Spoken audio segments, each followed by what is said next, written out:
prison bully attacked a black new inmate, unaware he was the deadliest MMA champion in history. The metal gates clanged shut with a finality that felt like a punch to the chest. The hallway smelled of bleach, sweat, and a quiet violence hanging in the air. The guards barely looked at the new inmate as they walked him in, tall, calm/steady, wearing an expression that didn't match the fear most newcomers carried. His name was Marcus Hale. 30-1 years old, convicted of a crime he didn't commit. And hiding a truth no one here could ever guess. Cell, Block C, the guard barked. Welcome to Rockridge State Penitentiary. Keep your head down, rookie. Marcus didn't respond. He'd learned long ago that silence was its own shield. Whispers followed him as he passed. Who's the new guy? Looks soft. He's dead in a week. But one voice cut through everything, deep, gravelly, hungry for intimidation. That's him. Marcus turned. A wall of a man towered near the bars, tattoos covering his arms, scars across his face, cold eyes that enjoyed breaking people. His name was Tank Briggs, the undisputed bully of Rockridge. He ran the gangs, controlled the trades, terrorized every new inmate until they bent to him.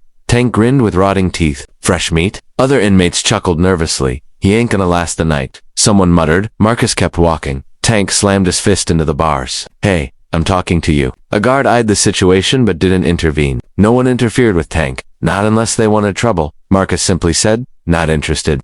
The entire row went silent. Someone even gasped. Tank's smile faded. What did you say? Marcus didn't turn back. You heard me. That night, the tension in the cell block felt like a wire stretched thin. Inmates whispered, placing bets. No one ignored Tank. No one walked past him like he didn't matter, except the new guy. Marcus sat on his bunk, elbows on his knees, breathing slow and steady.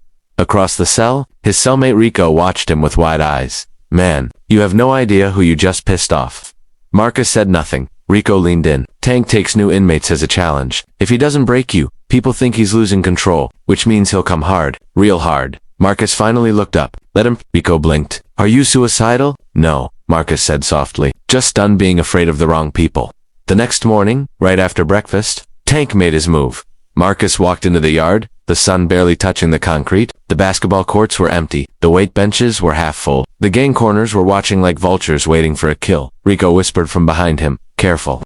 Tank stood in the center of the yard with 6 men behind him. They formed a circle as Marcus approached, blocking escape routes. Tank cracked his knuckles. Look at this brave little lamb walking to slaughter. Marcus scanned the circle, calm, controlled, every muscle loose but ready. You had one job, Tank growled. Respect me, Bo. Keep your damn mouth shut. Marcus met his eyes. Respect is earned, not bullied out of people. Gasps. Damn, someone whispered. He's done. Tank's smile collapsed into cold rage. You must think you're tough. Marcus shook his head. I don't think about being tough. I think about surviving. Tank lunged. Fast. Massive. Freight train of muscles swinging from skull. And then everything changed. Marcus slipped the punch like a falling leaf brushing the wind, smooth, effortless.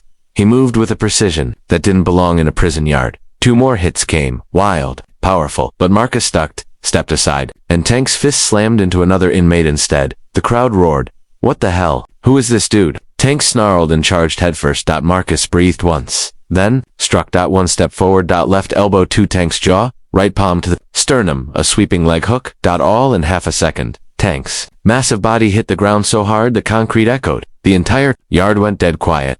Tank lay stunned, gasping, unable to move. Marcus stood over him but didn't raise a fist. Didn't gloat, didn't taunt. He simply said, voice steady, fighting isn't about size, it's about discipline. Tank blinked, dazed, confused, humiliated. Guards ran over, yelling orders, shoving inmates aside. What happened? Tank got dropped. That new guy? He barely even touched him. A guard pointed at Marcus. You? Against the wall. Marcus complied, hands up. Calm? Tank struggled to stand and screamed. He cheated? Nobody moves like that. Marcus looked at him with a weight no one understood. You've spent your life hurting people smaller than you, but you never learned the first rule of real combat. Tank snarled. And what's that? Marcus's eyes hardened. Control. Guards dragged Tank away, furious and embarrassed. Marcus didn't resist as they cuffed him, but every inmate stared at him with something new. Not fear. Not curiosity. Reverence. Hours later, Marcus sat alone in the interrogation room. His wrists were cuffed to the table. The air was cold. A warden walked in, tall, stiff, face unreadable. Marcus Hale, he began, flipping through a file. You've been here 1 day and already broke the prison's most feared inmate.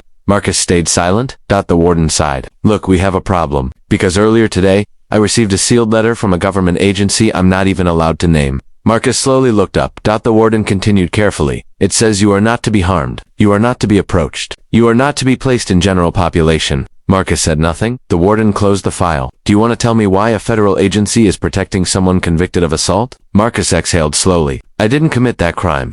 The warden stared at him. So what exactly is your story? Marcus hesitated, then decided the truth couldn't stay hidden forever. I used to fight, he said. What kind of fighting? Marcus looked into the warden's eyes with a quiet gravity. Professional. Global League. Underground contracts. Highest risk circuits. The warden frowned. What does that mean? It means, Marcus said softly, I was the most dangerous lightweight MMA champion alive. The warden's breath hitched. That Marcus Hale, the one who vanished 3 years ago. Yes. The warden sat down slowly. People said you were unbeatable, that no one could touch you. Marcus nodded once, until someone wanted me out of the picture, the same politician I refused to work for, the same man who wanted me to silence his rivals, and when I refused, suddenly I was charged with a violent crime I had nothing to do with. The warden swallowed hard. So why hide your identity here? Marcus answered with something that made the room feel even smaller, because if anyone found out who I really was, they'd either try to kill me, or force me to fight again. The warden leaned back. And Tank? Marcus stared at the table. I didn't want to hurt him, but I won't let anyone break me again. Silence.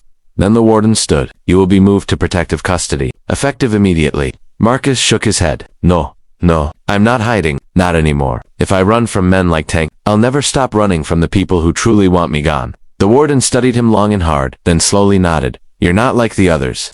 No, Marcus said softly. I'm a fighter, but not the kind they made me. Back in the yard, word spread like wildfire. He knocked Tank out. He's some kind of champion. No, he's something more. Tank himself approached days later, limping slightly. Marcus turned.